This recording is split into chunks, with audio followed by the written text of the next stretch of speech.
Assalamualaikum. Nah, di video kali ini aku pengen ngebahas tentang pecah ketuban. Nah, jadi di sini buat kalian yang butuh informasinya, silahkan tonton video ini sampai selesai. Jangan lupa di like, komen, dan subscribe. Terima kasih. Nah, di video kali ini aku pengen ngebahas tentang pecah ketuban ya. Jadi di sini aku akan mengingatkan buat kalian yang sedang hamil. Jadi kalau misalkan kalian ngalamin yang apa yang aku alamin, kalian itu harus berhati-hati ya. Jadi pecah ketuban itu ada dua. Pecah ketuban dengan kondisi sudah ada pembukaan, dengan pecah ketuban dengan kondisi tidak ada pembukaan sama sekali ya. Jadi yang pernah aku alamin adalah pecah ketuban dengan kondisi tidak ada pembukaan sama sekali. Rasanya itu tidak ada rasanya, alias nggak sakit, nggak ada mules sama sekali, tetapi si ketuban itu ngocor dengan derasnya. Jadi kalau misalkan air pipis itu bisa ditahan, tetapi kalau misalkan pecah ketuban itu tidak bisa ditahan ya. Jadi kemarin yang pernah aku alamin, jadi sekitar jam 5 subuh aku ngalamin pecah ketuban ya, kemudian dibawa ke bidan. Nah, pas di bidan dicek, ternyata nggak ada pembukaan sama sekali. Kemudian dicek pakai kertas ya, ternyata yang keluar itu memang air ketuban. Nah, si bidan itu bilang sama aku, ini harus cepet-cepet ke rumah sakit ya. Kemudian aku jawab, bisa nggak ini dilahirkan secara normal? Nah, si bidan itu menjawab, kalau misalkan ini dilahirkan secara normal, ditakutnya ini tidak tertolong. Jadi si bidan itu cuma ngejawab daripada nggak tertolong. Nah, detik itu juga aku langsung pergi ke rumah sakit ya. Jadi dari pecah ketuban jam 5, jam 11 siang aku itu udah melahirkan secara sesar ya. Jadi di sini yang aku pengen sampaikan di sini ya, ada orang komentar nih di video aku tentang pengalaman pecah ketuban gak ada pembukaan sama sekali ya. Jadi dia itu di sini berkomentar ya, pernah aku alami waktu lahiran anak pertama tahun 2019. Habis buka puasa pecah ketuban, dibawa ke bidan, pas dicek nggak ada pembukaan. Dibawa ke puskesmas, sesampainya di sana tetap nggak ada pembukaan. Nyaranin langsung dibawa ke RS. Pas nyampe diperiksa sama berapa dokter, katanya jantung anakku melemah, langsung tindakan operasi sesar. Selesai operasi sesar jam 12 malam. Nah, jadi poinnya di sini yang pengen aku sampaikan, jantung bayi itu melemah. Jadi, kalau misalkan kalian udah pecah ketuban tetapi tidak ada pembukaan sama sekali, itu nggak boleh kurang dari 12 jam, didiamin aja. Jadi, selama kurang dari 12 jam itu tuh gimana caranya bayi itu udah keluar. Kalau misalkan nggak keluar-keluar, ini sangat berbahaya untuk si janin ya. Jadi, kalau misalkan kalian ngalamin sama kayak aku, mending kalian cepat-cepat ke rumah sakit, segera dilakukan persalinan secara sesar ya. Karena kenapa? Kalau misalkan nggak cepet-cepet, ini taruhannya itu bayinya dan juga ibunya ya. Jadi ini tuh sangat berbahaya banget, jadi si bayi itu bisa keracunan.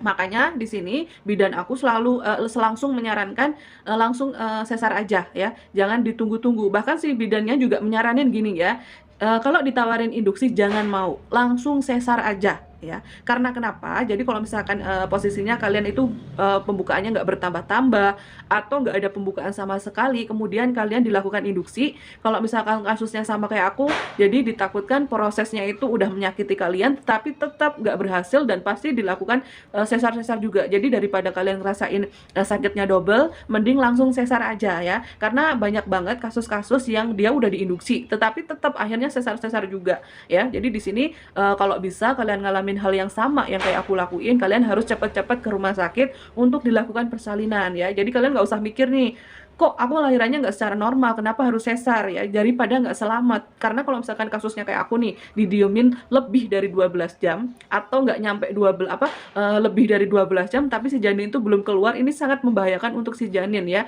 Jadi si janin itu ditakutkan keracunan, jadi bisa komplikasi ya, si janinnya takutnya nggak selamat atau jantungnya melemah. Nah kayak gitu-gitu ya. Jadi aku cuma mau ngingetin aja buat kalian yang saat ini sedang hamil, jika kalian merasakan pecah ketuban tetapi tidak ada rasa mulas, tidak ada pembukaan, tidak sakit, pas dicek sama si bidan ternyata nggak ada pembukaan, lebih baik kalian mending ke rumah sakit aja, jangan nunggu-nunggu ya. Kalau menurut aku kalian nggak usah diinduksi ya. Jadi kalau misalkan kalian diinduksi itu belum tentu berhasil ya. Cuman kalau misalkan kalian udah ada pembukaan, jadi nih pecah ketuban, kemudian ada pembukaan, kemudian diinduksi, ada kemungkinan kalian dilahirkan secara normal. Tapi kalau misalkan nggak ada pembukaan sama sekali, terus kalian diinduksi, itu tuh bener-bener malah kerja dua kali ya. Jadi proses induksinya itu belum tentu berhasil, malah bikin tenaga kalian itu habis karena mulesnya itu dibikin, karena prosesnya pas lagi ketubannya udah ngocor parah itu nggak ada pembukaan ya. Jadi lebih baik kalian cepat-cepat ke rumah sakit ya. Jadi ini bener-bener aku alamin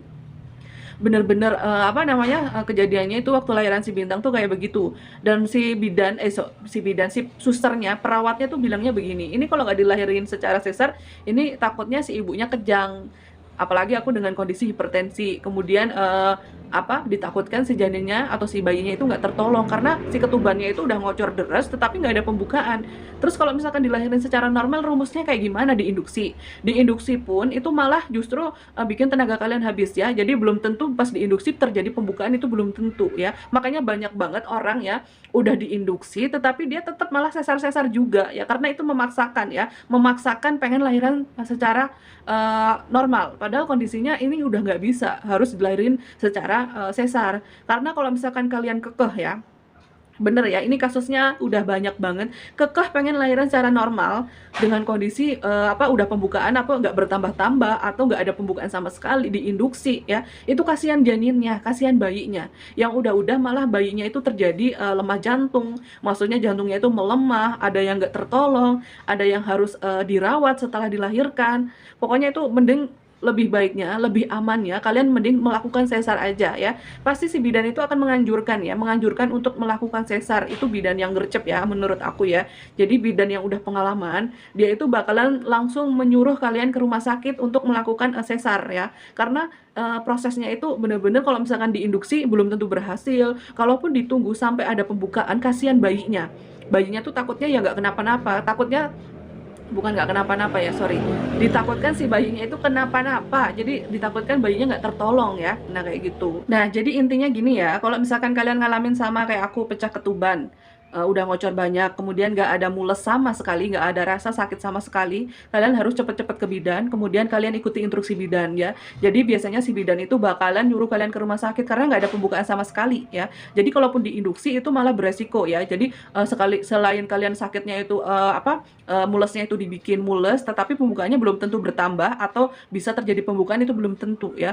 Jadi cari amannya, kalian itu harus ke rumah sakit untuk melakukan sesar. Karena kenapa? Kalau misalkan nggak cepet-cepet itu taruhannya itu si janinnya kenapa-napa. Karena banyak banget yang udah dilahirkan terus si bayinya itu kemudian apa, dirawat ya, karena memang proses melahirkannya itu nggak cepet-cepet, padahal kondisinya itu nggak boleh dilahirkan secara normal, tapi kalian maksa pengen lahiran secara normal ya. Jadi intinya di sini kalau misalkan kalian pecah ketuban tapi nggak ada pembukaan, nggak ada rasa mules, lebih baik kalian mending ke rumah sakit aja.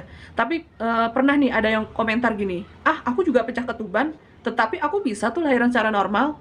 Nah, masalahnya di sini, pecah ketubannya kamu itu ada pembukaan. Tapi kalau misalkan yang pecah ketubannya nggak ada pembukaan, rumusnya gimana? Kalau nggak diinduksi ya sesar. Cuman diinduksi itu nggak ngejamin kalian bisa lahiran secara normal. Justru malah ditakutkan si bayinya itu lama tertolong. Jadi si bayinya itu kenapa-napa nantinya. Nah, jadi di sini aku cuma mau ngingetin aja, kalau misalkan kalian ngalamin apa yang aku alamin kayak gini, kalian nggak usah berpikir panjang ya. Cari aman, mending kalian ke rumah sakit, kemudian kalian ikuti instruksi si dokter. Nah, kayak gitu. Mudah-mudahan apa yang aku sampaikan paham ya. Mudah-mudahan ya, aku berharapnya kalian lahiran secara normal. Tapi kalau misalkan kalian ngalamin yang kayak gini, jadi jangan berpikir kalian itu harus banget lahiran secara normal. Intinya mau normal, mau sesar itu sama aja. Yang penting bayi kalian itu selamat. Nah kayak gitu. Nah mudah-mudahan apa yang aku sampaikan kalian paham. Mohon maaf ngomongnya agak belibet ya.